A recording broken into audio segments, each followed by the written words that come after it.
तो सफलतापूर्वक जो निकली है उसमें मैं थोड़ा सा आपको बताऊंगा, लेकिन इससे पहले हम माँ गायत्री से प्रार्थना करेंगे, सविता देवता से प्रार्थना करेंगे कि सूर्य जैसी प्रसन्नता तेजस्विता हमारे आप सबके जीवन में आए। और एक ही बात मांगेंगे हम माँ गायत्री से कि परमात्मा के देवी गुणों को हम अंतरात्मा में धारण करें, परमात्मा हमारी बुद्धि को सम्मान कर करेंगे। मांगे केवल ईश्वर से, उसके गुण मांगना है, बाकी कुछ नहीं मांगना है। ये दे दे, पास कर दे, पेश कर दे, नौकरी लग जाए, तरक्की हो जाए, बढ़ोतरी हो जाए, ये सब मांगने की जरूरत नहीं है। सिर्फ और सिर्फ उनके गुणों को मांगना है। तो आइए कमरा सिद्धि करें। ओम भूर्भुवः स्वः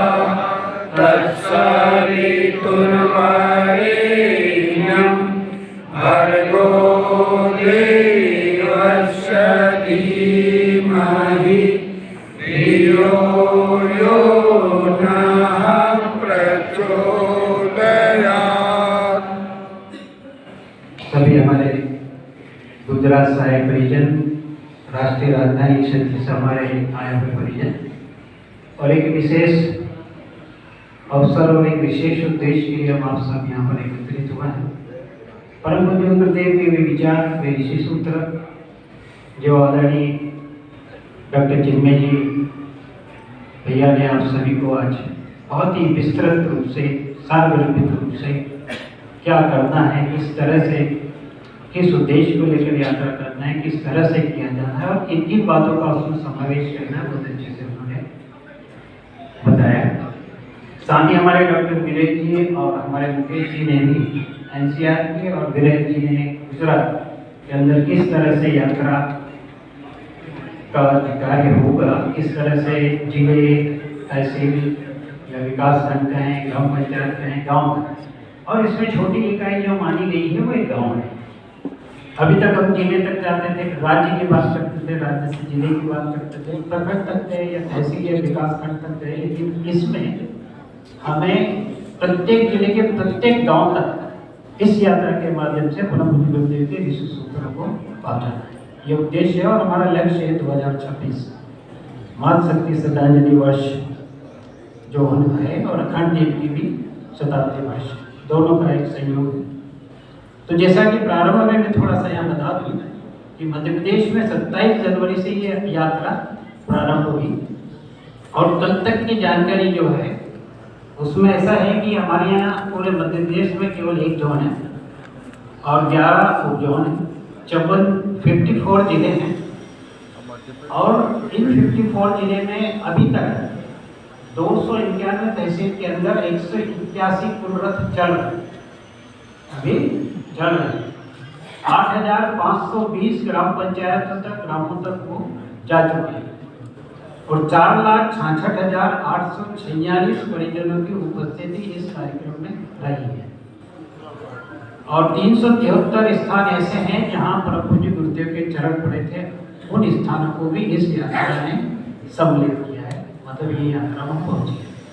तो अभी तक की ये यात्रा, और फिर इसमें ऐसा सिस्टम बनाया है कि प्रतिपल पर डे दिन भर की जानकारी शाम को हमारे जिला समन्वय विकास खंड जो प्रखंड है, कहीं विकास खंड बोलते होंगे, कहीं तहसील बोलते होंगे, ये सब परिजन अपने डायरेक्ट वहाँ से सीधे अपलोड अपनी जानकारी फोटो के साथ, और कितने लोगों की उपस्थिति रही, क्या क्या कार्यक्रम वहाँ हुए, उसकी सीधी जानकारी अपलोड को कर देते हैं, और हमको शाम को यहाँ पे प्रतिदिन मिल जाती है। और प्रतिदिन की जानकारी, प्रत्येक डे की जानकारी आदरणीय भैया के पास पहुंचती है, सत्या दीदी के पास पहुंचती है, सत्या डॉक्टर साहब के पास पहुंचती है।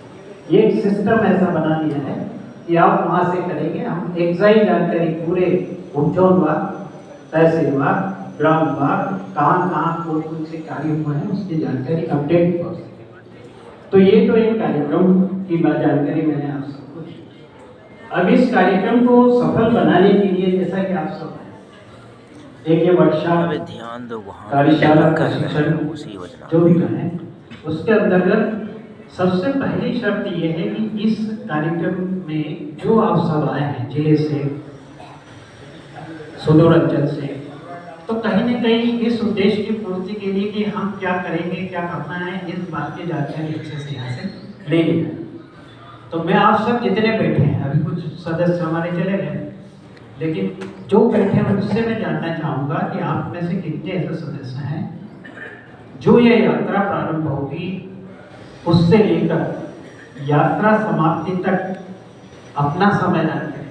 अभी मैं उन सदस्यों से नहीं पूछूंगा जो क्षेत्र में, लेकिन जो सदस्य यहाँ आए हैं वो इन 2 दिनों में जो भी बातें आपने समझी और भी जो अभी हमारे और सत्र हैं जिसमें आप सबको कहीं न कहीं किसी न किसी रूप में प्रेरणात्मक या आप सबको प्रेरित किया जाएगा, तो मैं आपसे ये जानना चाहूँगा इस मुख्य प्रवचन पंडाल में बैठे हुए हमारी बहनें, हमारे भाई, उनसे मेरा निवेदन है कि ऐसे कितने परिजन हैं जो इसमें प्रारंभ से लेकर कोशिश करेंगे कि अंत तक कितना संवेदन हमारे इसमें से करें। आगे चलो।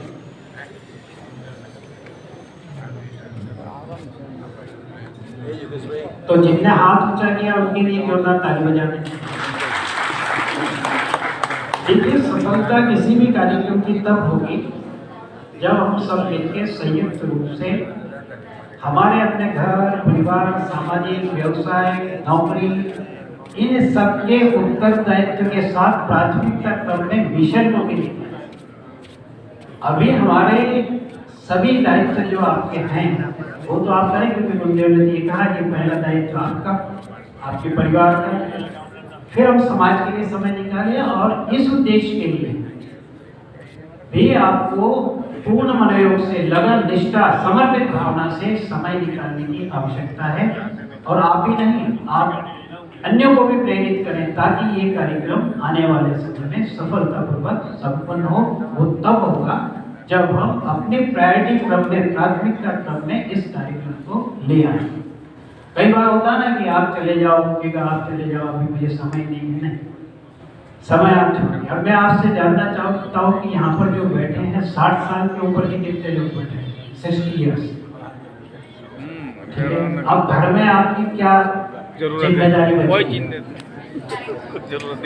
ना तो घर में कोई सुन रहा है, सुनता है ना कोई घर में सुनता है। आप सोचते हो कि घर मेरा है, बच्चे मेरे, बहू मेरी है, और मेरा पोता मेरा है, लेकिन आपने देखा उनकी फोटो पकड़ ले जाते हो दूर भाग, क्योंकि उनकी दुनिया कब बदल गई वो आपको पता नहीं है। तो मेरा आप सबसे निवेदन है, जो जीवन के उत्तरार्ध में, वैसे भी 50 साल के बाद वानप्रस्थी हो जाना चाहिए। चलिए अब 10 साल और बढ़ाते हैं, शासन के नियमानुसार सेवा निवृत्त हो जाते हैं, घर, परिवार, व्यवसाय, जब बच्चे बड़े हो जाते हो जिम्मेदारी ले लेते हैं, फिर भी हमारी नमक मिर्ची सब्जी की थैली अभी भी छूट नहीं है। तो जितने 60 ईयर से ऊपर के हैं उन सबसे ये संकल्प यहाँ लेके जाने के बाद, चाहे समाधि में संकल्प लें या अखंड ज्योति के वहाँ संकल्प लें या संजय डॉक्टर साहब जी के सामने संकल्प लें, यहाँ से जाने के बाद हम अपना पूरा समय मिशन को देंगे। सुबह से झोला उठाएंगे और शाम को ही घर लौटेंगे, ताकि घर में ये लगने लगे कि ये धर्मशाला समझ रही, ये शब्द आपको सुनना पड़े। नहीं तो मैं समझता हूँ कि घर में अभी अपनी कोई जरूरत नहीं। और यदि हम गायत्री साधक हैं, गायत्री परिवार से हैं और संकल्प यदि प्रभु गुरुदेव का लिया है काम करने का, तो ये भाव आ जाना चाहिए, क्योंकि अब समय है करोड़ मरोड़। सन 2026 का लक्ष्य हमारे सामने है। युग को बदलने का दायित्व आप सब पर दिया है। हम सब जो भी प्रस्तुतधारी एक रोल मॉडल के रूप में समाज के सामने भी प्रस्तुत होंगे और अपने अपने समय में से काफी कीमती समय में से प्राथमिकता क्रम का निर्धारण करते पूर्णता के साथ, पूर्ण मनोयोग के साथ यदि हम संकल्प के साथ यदि काम करेंगे, तो ये जिस उद्देश्य के लिए यात्रा निकाली जा रही है, जिस उद्देश्य के लिए परम पूज्य गुरुदेव को जन जन तक, घर घर के, गांव गांव, जन जन तक पहुंचाने की जो बात उनके सूत्रों को की जा रही है, घर घर देव स्थापना, घर घर गंगा जल स्थापना, ग्रह ग्रह गायत्री उपासना का क्रम शुरू हो, घर घर परम पूज्य गुरुदेव के सब ग्रंथों के विचार के रूप में सब ग्रंथों को स्थापना हो, सारा का सारा कहीं न कहीं कोई न कोई उससे उद्देश्य लेकर हमको चलना है। तो सबसे पहली शर्त है 60 साल से ऊपर। कुछ ऐसे सदस्य हैं जो समयदान तो है लेकिन पूरा समय नहीं दे पाए, तो अपने समय का वो नियोजन, क्योंकि समय बहुत कम है। अगर आप सोचें कि हम सप्ताह में 1 दिन दें, सप्ताह में 2 दिन दें, तो काम बात बनने वाली नहीं। हाँ, वो जरूर दें जिनकी व्यस्त है अपनी अपनी ऐसी लाइफ में, तो वो जरूर 1-2 दिन दें, लेकिन जो पूर्ण रूप से वानप्रस्थी जीवन यदि जी रहे हैं तो उनका तो मेरा निवेदन है, घर परिवार के उत्तरदायित्व यदि आपके पूर्ण हो चुके हों तो अब घर की तरफ से मुख जरूर आए। मैं ये नहीं कहता पारिवारिक उत्तरदायित्व को निर्वाह करें, वो तो करें, लेकिन उतना ध्यान नहीं करें कि अब सब कुछ घर है। लेकिन जब कोई बुलाया, उदय भैया आए या कोई 24 कुंडी हुआ, 51 कुंडी हुआ, 108 कुंडी हुआ, अच्छे से मेहनत करिए 2-3 महीने और ये अब आपको सतत लगने की जरूरत है। और ये जो ज्योति कलश यात्रा है, इसमें तो आपको सतत कार्य करने की आवश्यकता होगी। कुछ सदस्यों को जिले के प्रभारी बनाना पड़ेंगे और आपके विकास खंड या तहसील के प्रभारी बनाना होंगे।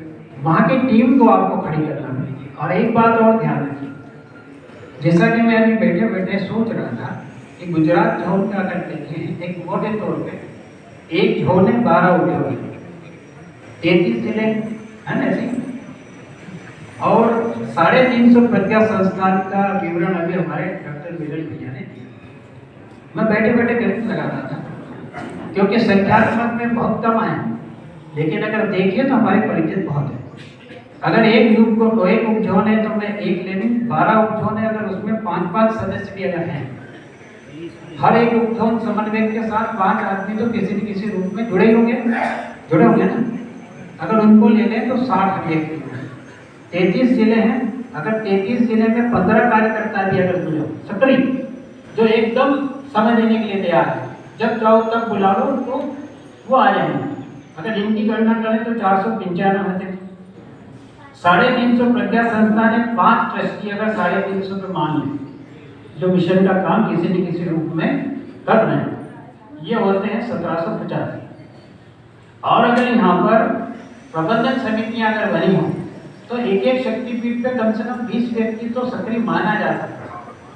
मतलब इतने गए बीते हमारे शक्तिपीठ नहीं है कि 20 हमारे सक्रिय कार्यकर्ता समर्थ हमारे करीब समय देने के लिए ना हो। चाहे बताए वो शक्तिपीठों को अपना समय देते हैं। अगर 350 इंटू 20 करें तो ये होते हैं 7। और हर जिले में 10 ऐसे सक्रिय परिजन हैं जो किसी पद पे नहीं है, लेकिन हमेशा सदैव हरदम किसी भी कार्य अपने मिशन के करने के लिए वो सहयोगी के रूप में और कार्य समयदान के वो काम करते हैं। ऐसे 330 तो इनका टोटल मैंने लगाया बैठे बैठे 9636 होते। मतलब ये शक्ति है आपके पास जो कहीं ना कहीं किसी न किसी रूप में किसी न किसी पद पर किसी न किसी जिम्मेदारी के साथ प्रज्ञा संस्थान में कहने, संगठन में कहने। फिर इसके बाद में यदि हम देखें युवा और दिया, तो मैंने कम ही की है, 33 इंटू 20 कर देता हूँ, ये होते हैं 660। भारतीय संस्कृति ज्ञान परीक्षा, ये भी मान लो कि 33 जिलों में 20 आदमी तो होंगे जो संस्कृति ज्ञान परीक्षा जिले में संचालित करते हैं। अवगणित संस्कारवान में भी हम करें, इतना तो कुल मिला के मैं अभी जोड़ रहा था 11,760 होते हैं। और 300 और परिजन ऐसे जोड़ लें जो पूरे गुजरात में किसी न किसी रूप में कभी भी समय देते हैं। ऐसे 12,000 सदस्य हैं जो कहीं न कहीं किसी न किसी रूप में एक्टिव पार्टिसिपेशन के रूप में काम करते हैं। तो आप बताइए कितने लोग एकजुट होकर समन्वय के साथ, सहयोग के साथ, आपसी तालमेल के साथ, प्रेम के साथ, एक दूसरे का मान सम्मान रखते हुए मिशन इनमें सब काम से ऊपर उठकर यदि एक साथ एक निष्ठ होकर यदि काम करें तो क्या ये संभव नहीं है जो हम आज बैठ कर विचार करें, है ना? इस तरह से भी आप सोचें। और दूसरा ये, जितने हमारे सदस्य यहाँ बैठे हैं जो प्रशिक्षण प्राप्त करके जाएंगे, उनसे हमारा निवेदन है कि वो अपने जैसे कम से कम 5 से 25, 25 से 50 सदस्यों को जरूर। अभी क्या हो रहा कि मैं तो काम कर रहा हूँ, लेकिन मैं अपनी जिम्मेदारी को सबलेट नहीं कर पा रहा, चाहे वो किसी भी स्तर। मैं तो अपना मिशन में समय दे रहा हूँ, लेकिन मेरे जैसे 10 व्यक्ति तैयार नहीं कर पा। आप देख रहे होंगे कि वर्षों से वही चेहरे, चाहे संचालक के रूप में देखें, संचालनकर्ता के रूप में देख लें, मंच पर देख लें, कर्मकांड कराने के रूप में वही चेहरे। ऐसा क्या है कि हम नयों को मौका नहीं दे पा रहे। मेरा आपसे निवेदन है कि कभी भी आप ये मत सोचिए कि आप अगर किसी नए को मौका दे देंगे, प्रतिभावान को मौका दे देंगे, साथ अपना टैलेंट प्रतिभा को दे देंगे, यदि उसको मौका देते हैं तो वो आपको रिप्लेस नहीं करेगा, क्योंकि खतरा सबसे ज्यादा ये है कि हमें कुछ पूछेगा तो नहीं। तो ये भाव कभी अंदर मत लाए। जैसे अपन घर में नहीं, क्योंकि परम पूज्य गुरुदेव ने गायत्री परिवार संगठन और ये सब तो इसलिए बनाया था, जब परिवार बड़ा हो जाता तो परिवार को व्यवस्थित करने के लिए जिम्मेदारी दी है। तो जिम्मेदारी में कभी कभी क्या होता है कि पहले हम लोग प्रभारी बनाते, जब ये देखा कि बुरा हटा और व्यक्ति भारी होने लगा, तब आपने देखा होगा कि समन्वय कर दिया, कोऑर्डिनेट। अब नाम थोड़ा परिवर्तन कर दिया, क्योंकि ये रहा है कि प्रभारी करते करते कब उसने अपने आप के नाम से बुरा हटा दिया और भारी हो गया। तो अब भारी कोई नहीं होगा, अब वो समन्वय करेगा, सबके बीच की दूरी को बढ़ाने वाला होगा, दूरी को बढ़ाने वाला व्यक्ति नहीं होगा, वो कहलाएगा समन्वय। सबके बीच में काउंसलिंग करेगा, किसी प्रकार के अगर मतभेद है तो दोनों को बिठा के पूछेगा, ये नहीं कि इसको छोड़ दो, इसको पकड़ लो, इसको छोड़ दो, इसको पकड़ लो। हमें किसी को छोड़ना नहीं है, प्रत्येक को प्रत्येक क्षेत्र में उसकी अभिरुचि के अनुसार किसी न किसी कार्य में आपको लगा। तो ये इस बातों पे आपको ध्यान देने की जरूरत है।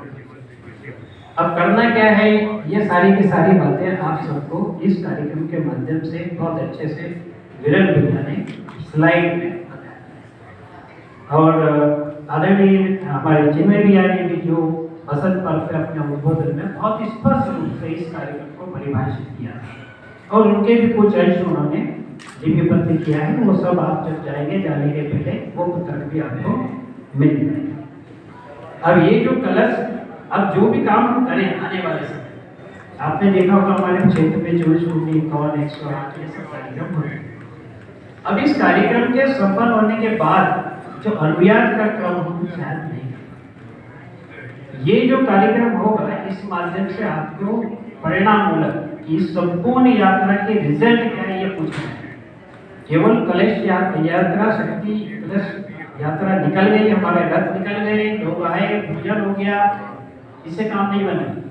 अब आपसे हम पूछेंगे कि इस उद्देश्य को लेकर हमारे ये जो शक्ति चंदौली कलश यात्रा निकली थी, उसके आपके हाथ में परिणाम क्या, आपने कितने लोगों को जोड़ा, इस कार्यक्रम के माध्यम से कितने लोगों को साधना से जोड़ा, कितने सदस्यों को अखंड ज्योति का सदस्य बनाया, कितने सदस्यों को युग निर्माण का सदस्य बनाया, प्रज्ञावार्षिक का सदस्य बनाया, और कितने घरों में घर घर गायत्री की उपासना का क्रम प्रारंभ किया, जन्मदिवस संस्कार, विवाह दिवस संस्कार, बलिवेश परंपराएं, जितने भी हमारे अपने जो कार्यक्रम विगत वर्षों से चलते आए हैं, वो सब के सब के बारे में आप सबके बीच में अपनी बात को रखना।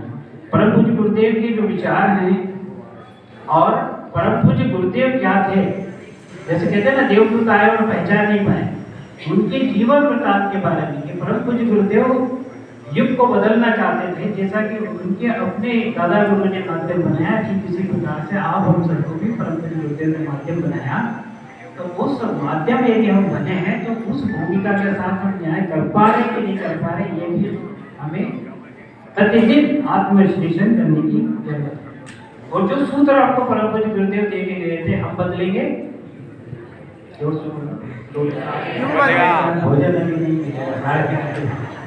हम बदलेंगे, हम सुधरेंगे। ये जो एक सूत्र जो परम पूज्य गुरुदेव ने दिया था, वो केवल बोलने और दोहराने के लिए नहीं दिया था। हर रोज सुबह जब उठो तो अपने आप से पूछो कि कल में जो था आज में मुझे बदलाव आया, अपने आप से पूछो। ठीक है, कार्यक्रम के दौरान आप अन्यों को प्रेरित अपने माध्यम से कर सकते हैं, लेकिन वो जब भी प्रभाव पड़ेगा जब आप अपने आप से पूछो कि कल तक मेरे में ये था, अब मेरे में कितना परिवर्तन आया, तो ये अपने आप से पूछो। क्योंकि बहुत बड़ा लक्ष्य, बहुत बड़े टास्क के साथ परम पूज्य गुरुदेव ने आप हम सबको जिम्मेदारी दी है और हम सबको चयनित किया है, तो ये हमेशा ध्यान रखिए। इस कार्यक्रम के माध्यम से परम पूज्य गुरुदेव को, क्योंकि बहुत सारे ऐसे क्षेत्र हैं जो अभी हमारे अछूत हैं, ये मैपिंग करने की जरूरत है कि ऐसे क्षेत्र जहां अभी हमारे गायत्री परिजन नहीं जा पाए हैं, परम उनके माध्यम से परम पूज्य गुरुदेव के उस क्षेत्र में उस अंतिम झोपड़ी तक जो टकटकी लगाए हुए आप सबकी राह देख रहे हैं, उन सदस्यों तक आपको जाना है और परम पूज्य गुरुदेव के विचारों को उन तक घर घर तक पहुंचाएं। मिशन के जितने भी रचनात्मक, प्रचारात्मक, संगठनात्मक गतिविधि, इसके बारे में भी आपको जन जन तक जानकारी देना है। हमारे अपने मातृ संस्था शांति कुंज, योग संस्कृति विश्वविद्यालय, इन सब के बारे में भी उनके समक्ष ये बात रखते हैं। क्षेत्र में अनगिनत सफलता की कहानी, जैसे आदरणीय भैया ने भी आज कहा, बहुत सारे ऐसे परिचय हैं जिनकी जीवन बदल गए परम पूज्य गुरुदेव के सानिध्य में रह के, संपर्क में लेके, दीक्षा लेने के उपरांत संकल्प लेकर वो जब क्षेत्र में गए तो ऐसी अनगिनत कहानियां हैं जो आपको सुनने को मिलेगी। जब परम पूज्य गुरुदेव से इस वर्ष में जुड़े थे, मेरी जिंदगी में तो बिल्कुल एकदम वन वे डायरेक्शन में थी, लेकिन मेरे जीवन में कब बदलाव आ गया, कब यूं टर्न आया।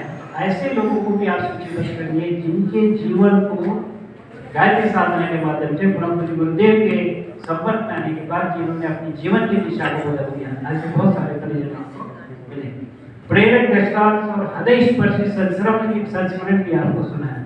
आपके अपने संस्मरण भी आप उनके बीच में रख सकते हो, क्योंकि यदि मैं गुजरात जाऊं और मध्य प्रदेश का संस्मरण सुनाऊं या वहां की सफलता की कहानी सुनाऊं तो उतना प्रभाव नहीं पड़ेगा, लेकिन गुजरात में गुजरात के ही भाइयों का या किए गए अच्छे कार्यों का या ऐसी सफलता की कहानी भी बताएंगे तो उसका प्रभाव ज्यादा है। तो मेरा ऐसा निवेदन है, चाहे सियार क्षेत्र हो चाहे गुजरात क्षेत्र हो, ऐसे बहुत सारे लोग हमारे हैं, क्योंकि अभी बिहार, झारखंड, पश्चिम बंगाल, आसाम ये करीब एक वीक के अंदर होके आया। तो मुझे ऐसा लगा कि जब पगडंडियां नहीं थी, रास्ते नहीं थे, आज तो बहुत अच्छे रोड है, कनेक्टिविटी है, सारे प्रकार की, उस समय के लोग कहते हैं कि गुरुदेव यहाँ आए थे, यहाँ ऐसा किया। दूर दराज के क्षेत्रों में, आसाम में, अरुणाचल प्रदेश क्षेत्र में, जहाँ आज भी जाना दुर्लभ है, तो ऐसी जगह फिर हमारे यज्ञ पिता गायत्री माता एवं युग साहित्य की घर घर प्रतिष्ठा, लोगों को सत्प्रवृत्ति अपनाने के लिए प्रेरित करना। और एक बात, इस कार्यक्रम ये जो हमारा कलश यात्रा, शक्ति कलश यात्रा रथ है, गांव-गांव पहुंचेंगे, घर घर पहुंचेंगे, इस उद्देश्य को लेकर भी चलना है। आप सभी जागृत आत्माएं हैं और परम पूज्य गुरुदेव आप सबसे चाहते हैं कि जागृत आत्माओं तक मेरा ये संदेश पहुंचाना कि वे इस अनुपम अवसर की उपेक्षा न करें, बड़ा साहस करें, बड़ा प्रतिफल अर्जित करके कृतकृत्य बने, यही उनके जीवन का उद्देश्य होना चाहिए। तो आप सबसे हमारा निवेदन है कि एक उद्देश्य को लेकर जब हम चलें, और ये एक अच्छा माध्यम है सन 2026 को लक्ष्य रखें, तो जन जन तक परम पूज्य गुरुदेव की सारी बातें, उनके विचार और इसी सूत्र वो भारतीय संस्कृति जो धीरे धीरे विलुप्त होती जा रही है, आप स्वयं के माध्यम से फिर से पुनर्स्थापित हो, युग बदले, इस प्रकार के युग को बदले, अपना खुद का निर्माण करते हुए, जैसा कि गुरुदेव ने कहा, व्यक्ति परिवार निर्माण और समाज निर्माण की बातें प्रतिनिधित्व के लिए इन्हीं बातों को लेकर अपने शब्दों में आप सबको जाना है।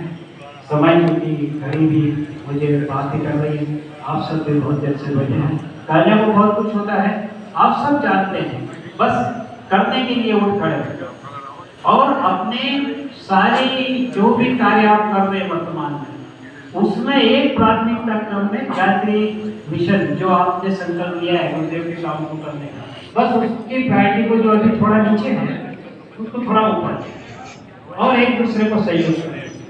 कौन सहयोग देगा कौन नहीं देगा इसकी चिंता किए बिना, अगर कोई आ रहे हैं बहुत अच्छी बात, नहीं भी आ रहे हैं तो कुछ मनाने की जरूरत नहीं है। हो सकता है कोई कारण से उनकी पारिवारिक परिस्थिति है, इसी कारण से वो आपको समय नहीं दे पाते, तो आने वाले समय में आप सब मिलकर अपने अपने क्षेत्र में अपनी अपनी जिम्मेदारी के साथ, और वर्तमान में जो आप संगठन में, प्रज्ञा संस्थान में, अवगणित संस्कार वाली पीढ़ी में, युवा प्रकोष्ठ में जो भी दायित्व लिए हो, उस चाहे आपका महिला मंडल, प्रज्ञा मंडल, युवा मंडल में भी आपके दायित्व है, तो उसके साथ आने वाले समय में न्याय करेंगे और इस शक्ति कलश रथ यात्रा को सफल बनाने में आप सबकी भागीदारी सुनिश्चित होगी, और आने वाले समय में वो परिणाम आपके हाथ में होंगे जो परम पूज्य गुरुदेव आप सबसे चाहते हैं। मैं आपको सदी रक्षा सदी जी की ओर से शुभकामनाएं देता हूँ, मेरी ओर से भी आपको हार्दिक शुभकामनाएं।